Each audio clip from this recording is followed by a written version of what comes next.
श्री शिवाय नमस्तु भयम। दोस्तों, जैसा कि आप सभी लोग जानते हैं कि 26 मई 2026 यानी मंगलवार को पड़ रही है पुरुषोत्तम मास की ज्येष्ठ शुक्ल पक्ष दशमी तिथि। और दोस्तों, यह वह तिथि है जो पुरुषोत्तम मास में पड़ने वाली सबसे बड़ी तिथि है, क्योंकि यह मंगलवार के दिन पड़ रही है और इसका बहुत ही बड़ा और विशेष महत्व होता है।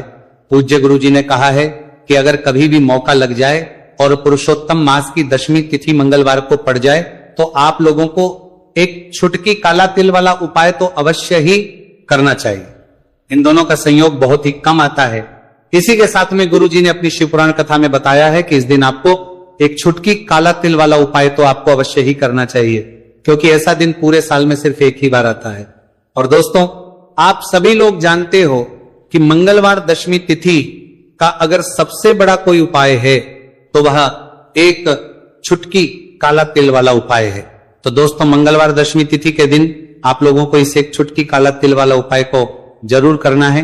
बहुत सारे लोग होंगे जिन लोगों ने इस उपाय को ना किया हो, मतलब पूरा साल निकल गया, उन्होंने किसी भी दिन इसे छुटकी काला तिल वाला उपाय को ना किया हो। पर दोस्तों, आपके पास एक आखिरी मौका बचा हुआ है, जो कि 26 मई मंगलवार दशमी तिथि के दिन है।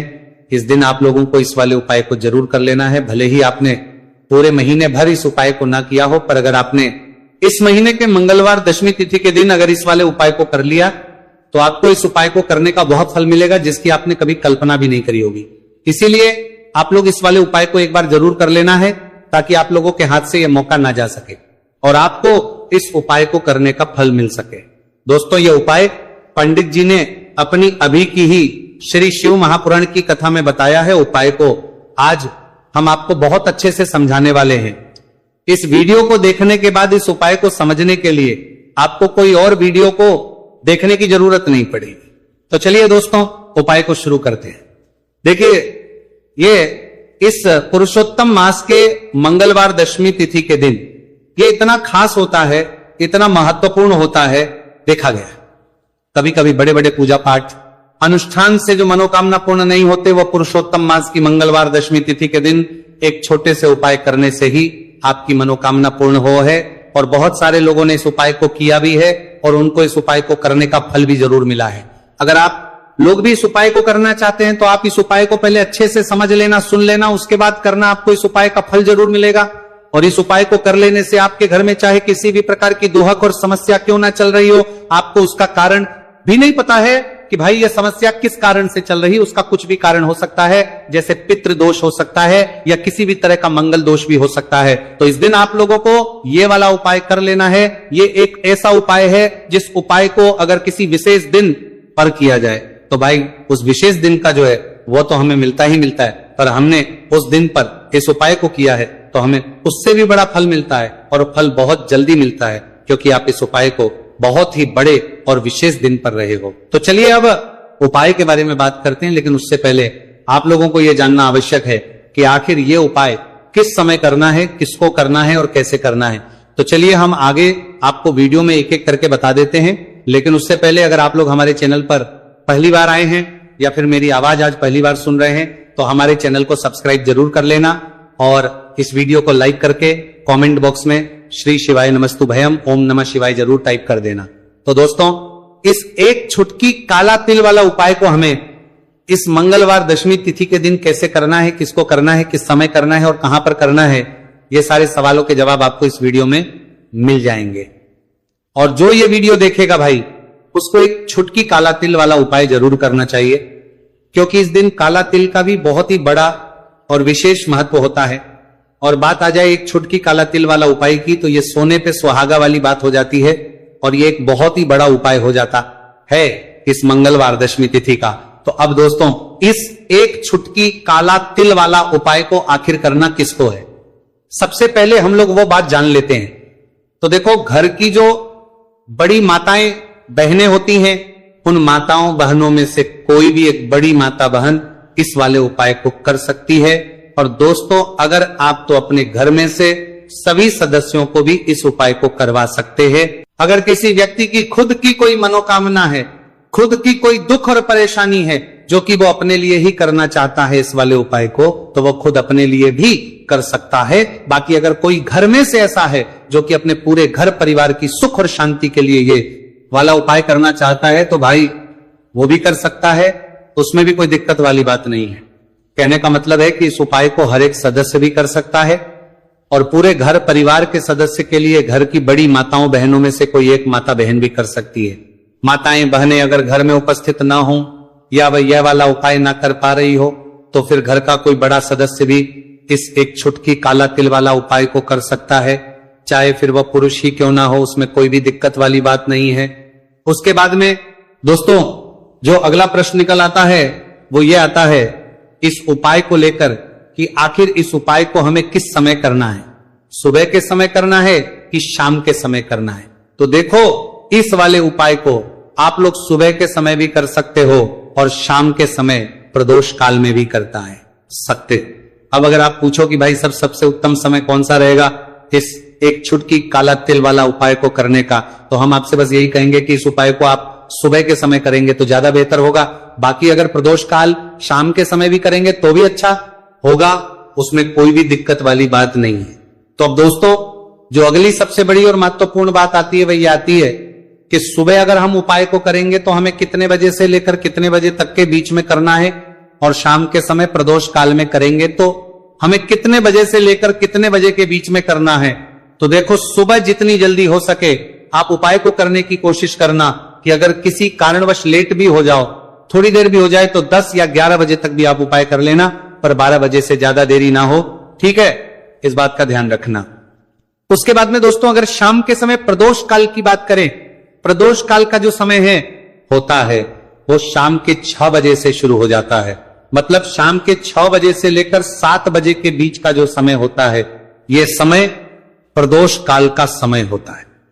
तो आप उपाय को 7 या 8 बजे के बीच में भी कर सकते हो। मतलब शाम के 6 बजे से रात 8 बजे के बीच में आप कभी भी इस वाले उपाय को कर सकते हो, उसमें कोई भी दिक्कत वाली बात नहीं है। देखिए यदि आपके जीवन में संकट बहुत ही अधिक चल रहे हो, समस्याएं बहुत ही अधिक चली हो, एक एक रूप खर्च करने आपको बस ओढ़ रहा है, भूमि से जुड़ी हुई कोई भी समस्या हो या फिर आपके विवाह से जुड़ी हुई कोई भी समस्या हो या आपके व्यापार से जुड़ी हुई कोई भी समस्या हो, तो आपकी ये सारी समस्या इस मंगलवार दशमी तिथि के दिन समाप्त होने वाली है। तो चलिए दोस्तों जानते हैं उस विशेष उपाय के बारे में। देखिए इस वीडियो में हम पूज्य गुरुजी द्वारा बताए गए 3 बहुत ही चमत्कारिक उपायों के बारे में जानेंगे। देखिए ये जो उपाय है आपके जीवन से दुर्भाग्य का तो अंत करेंगे ही, साथ ही साथ यदि आपके जीवन में धन की समस्या चल रही है तो वह सभी भी आपकी समाप्त हो जाएंगी। देखिए गुरुजी ने बताया है कि जब भी मंगलवार दशमी तिथि का दिन पड़े तो हमें कर्ज मुक्ति के लिए कुछ उपाय करने चाहिए। इसी के साथ हमें धन प्राप्ति, भूमि से जुड़े कार्यों और विवाह के लिए भी उपाय करने चाहिए। तो चलिए दोस्तों जानते हैं गुरुजी द्वारा बताए गए सबसे पहले उपाय के बारे में। देखिए यह उपाय विशेषकर उन लोगों को करना है जिनकी भूमि से जुड़ी कोई भी समस्या चल रही हो, यानी कि उनकी भी जमीन से जुड़ी हुई समस्या चल रही है, यानी कि जो लोग मकान खरीदना चाहते हैं या फिर उनका खेत से जुड़ा कोई भी केस चल रहा है या फिर जिनके भी विवाह में विलंब हो रहा है या फिर जिन भी लोगों के जीवन में कर्ज बहुत ही अधिक बढ़ने लगा है, कर्ज जो है वो चुका नहीं पा रहे हैं, तो गुरुजी ने कहा है कि ऐसे लोगों को ये उपाय करना चाहिए। देखिए इस उपाय के लिए आपको थोड़े से काले तिल ले लेने हैं। देखा आपको मात्र 1 चुटकी काले तिल ले लेने हैं। इसी के साथ में आपको थोड़ा सा शहद ले लेना है। फिर सबसे अंत में आपको एक लोटा शुद्ध जल ले लेना है। तांबे के पात्र के अंदर आपको अपने घर से शुद्ध जल ले लेना है और इन सभी सामग्रियों को आपको लेकर के पहुंच जाना है। भगवान शिव के मंदिर में देखिए पूज्य गुरुजी ने बताया है कि इस उपाय को आप सुबह से लेकर के शाम तक किसी भी समय में कर सकते हैं। देखिए मंदिर पहुंचने के आप जो काले तिल लेकर के गए थे उनमें आपको थोड़ा सा शहद लगा लेना है। देखिए आप जो शहद लेकर के आए हैं उस शहद में आपको ये काले तिल अच्छे से डुबो देना है और शहद से युक्त ये जो काले तिल हैं इन्हें आपको शिवलिंग पर अर्पित कर देने हैं या फिर आपको शिवलिंग के चारों तरफ अच्छे से काले तिल का लेपन कर देना है। पूज्य गुरुजी ने बताया है कि लेपन करते समय यदि आपके जीवन में कर्ज से जुड़ी समस्याएं चल रही हैं, लेपन करते समय आपको आर्यन मुक्तेश्वर महादेव का स्मरण करना है या फिर आपके जीवन में विवाह से संबंधित या फिर जमीन से संबंधित कोई भी समस्या चल रही है तो फिर आपको मंगलेश्वर महादेव का स्मरण करना है। इसके बाद जो आप जल लेकर के आए हैं उसे आपको धीरे धीरे शिवलिंग पर अर्पित कर देना है तथा आपको लगातार शिव महापुराण के मूल मंत्र श्री शिवाय नमस्तु भयम इस मंत्र का जाप करते रहना है। पूज्य गुरु जी ने बताया है कि सिर्फ एक मंगलवार दशमी तिथि यह उपाय करके देखना और आप स्वयं देखेंगे कि 2 से 3 महीने के अंदर आपके जीवन से जुड़ी हुई जो भी समस्याएं हैं, बस सभी समस्या बहुत ही जल्द महादेव की कृपा से दूर होने लगेगी। तो दोस्तों, इस प्रकार से आपको यह पहला उपाय ना है। अब हम जानते हैं दूसरे विशेष उपाय के बारे में। देखिए, इस उपाय के लिए आपको एक प्यारी सी बेलपत्र ले लेनी है। इसी के साथ में 1 लोटा शुद्ध जल लेना है तांबे के पात्र के अंदर, और इसी के साथ में आपको थोड़ा सा शहद ले लेना है। देखिए, मंगलवार का दिन है और मंगलवार दशमी तिथि के दिन यदि हम शहद का उपाय करते हैं तो इससे महादेव हमसे बहुत ही अधिक प्रसन्न होकर के हमारी मनोकामना को परिपूर्ण करते हैं। देखिए दोस्तों, यदि आपको बेलपत्र नहीं मिल पाती है तो आप भगवान शिव के शिवलिंग पर जो बेलपत्र छड़ी हुई होती है उसे शुद्ध जल से धो करके उसका उपयोग कर सकते हैं। तो इन सभी सामग्रियों को आपको भगवान शिव के मंदिर में लेकर के पहुंच जाना है। गुरुजी ने कहा है कि इस उपाय को भी आप सुबह से लेकर के शाम तक किसी भी समय में कर सकते हैं। देखिए, मंदिर पहुंचने के बाद आपके पास जो एक बेलपत्र है और बेलपत्र की जो सबसे बड़ी वाली पत्ती होती है और उसकी जो चिकनी साइड होती है उस पर आपको अच्छे से शहद का लेपन कर देना है। यानी कि बेलपत्र की बड़ी वाली पत्ती पर, पूरी ही पत्ती पर अच्छे से शहद लगा देना है। अब देखिए, ये जो बेलपत्र है इसे आपको अपने सीधे हाथ की हथेली पर रखना है और आपके जो भी कार्य अटक रहे हैं। देखिए, बहुत से लोग ऐसे होते हैं जो अपने नौकरी को प्राप्त करने के लिए सालों से तैयारी करते हैं लेकिन उनको नौकरी नहीं प्राप्त हो पाती है। बहुत से ऐसे लोग होते हैं जो बहुत ही मेहनत करते हैं, धन भक्ति के लिए बहुत अधिक प्रयास करते हैं लेकिन फिर भी उनको धन प्राप्त नहीं हो पाता है।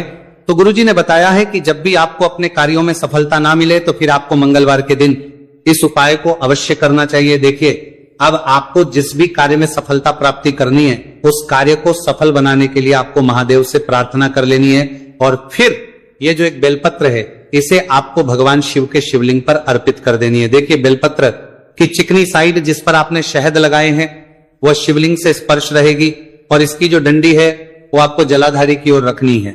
इस प्रकार से आपको ये बेलपत्र अर्पित कर देनी है। अब देखिए, आप जो एक लोटा जल लेकर के आए हैं उसे आपको भगवान शिव के शिवलिंग पर धीरे धीरे अर्पित कर देना है। श्री शिवाय नमस्तु भयम इस मंत्र का जाप करते हुए देखिए, जैसे ही ये जल शिवलिंग से होकर के जलाधारी की ओर बह करके आएगा तो इसे आपको थोड़ा सा अपने सीधे हाथ की हथेली में झेल लेना है। इस जल को आपको अपनी दोनों आंखों पर लगा लेना है और इस जल का थोड़ा सा छिड़काव आपको अपने शरीर पर कर लेना है। पूज्य गुरु जी ने बताया है कि जब भी हम मंगलवार के दिन शहद वाली बेलपत्र शिवलिंग पर अर्पित करते हैं तो इससे हमें महादेव हर कार्य में सफलता प्राप्त करवाते हैं। यदि हमें अपनी मेहनत करने के बावजूद भी पर्याप्त मात्रा में सफलता नहीं मिल पा रही है तो गुरुजी ने कहा है कि आपको मंगलवार दशमी तिथि के दिन यह चमत्कारिक उपाय अवश्य ही कर लेना है। अब दोस्तों, हम जान लेते हैं गुरुजी द्वारा बताए गए तीसरे विशेष उपाय के बारे में। देखिए, इस उपाय के लिए भी आपको मात्र 1 लोटा शुद्ध जल ले लेना है तांबे के पात्र के अंदर। फिर इसी के साथ में आपको एक प्यारी सी बेलपत्र ले लेनी है। बेलपत्र आपको ध्यान रखना है कि कैसे भी कटी हुई खंडित नहीं होनी चाहिए। अब देखिए, मात्र 2 सामग्री लेकर के आपको भगवान शिव के मंदिर में पहुंच जाना है। पूज्य गुरुजी ने बताया, देखिए, है कि यह उपाय विशेषकर उन लोगों को करना है जिनकी कोई भी विशेष मनोकामनाएं जो कई दिनों से परिपूर्ण नहीं हो पा रही है, चाहे वह विवाह से संबंधित हो, नौकरी से संबंधित हो, व्यापार से संबंधित हो, चाहे किसी भी प्रकार की मनोकामना है जो परिपूर्ण नहीं हो पा रही है, तो उसके लिए आपको यह उपाय करना है। देखिए, इस उपाय को भी आप सुबह से कि शाम तक किसी भी समय में कर सकते हैं। देखिए, मंदिर पहुंचने के बाद सबसे पहले तो आप बेलपत्र लेकर के आए हैं, उसे आपको अपने सीधे हाथ की हथेली पर रखना है और आपको महादेव से प्रार्थना करनी है कि हे मेरे महादेव, मेरी ये जो मनोकामनाएं बहुत दिनों से अधूरी है, मैंने कई प्रकार के उपाय कर लिए हैं, कई प्रकार के व्रत कर लिए हैं, लेकिन अभी तक मेरी मनोकामना परिपूर्ण नहीं हो पाई है। तो उस मनोकामना को परिपूर्ण करने के लिए प्रार्थना करनी है और ये बेलपत्र आपको शिवलिंग पर अर्पित कर देनी है। देखिए, बेलपत्र की जो चिकनी साइड है वो शिवलिंग से स्पर्श रहेगी और इसकी जो है वो आपको जलाधारी की ओर रखनी है। इस प्रकार से आपको ये बेलपत्र अर्पित कर देनी है। इसी प्रकार से आपको ये बेलपत्र अर्पित करनी है। अब देखिए, आप जो 1 लोटा शुद्ध जल लेकर के आए हैं इसे आपको धीरे धीरे शिवलिंग पर अर्पित कर देना है। इस मंत्र का जाप करते हुए देखिए, जल अर्पित करते हुए आपको कम से कम 11 बार श्री शिवाय नमस्तुभयम या फिर ओम नमः शिवाय इस मंत्र का जाप कर लेना है। पूज्य गुरु जी ने बताया है कि जो भी व्यक्ति 26 मई मंगलवार दशमी तिथि के दिन शिवलिंग के सामने इस उपाय को करता है तो उसकी जो भी मनोकामना है वह महादेव की कृपा से निश्चित ही परिपूर्ण हो जाती है। तो दोस्तों, ये थे पूज्य गुरु जी द्वारा बताए गए कुछ बहुत ही खास उपाय। अगर आपको जानकारी अच्छी लगी हो तो वीडियो लाइक करिएगा। मिलते हैं फिर एक नए वीडियो के साथ। श्री शिवाय नमस्तुभयम।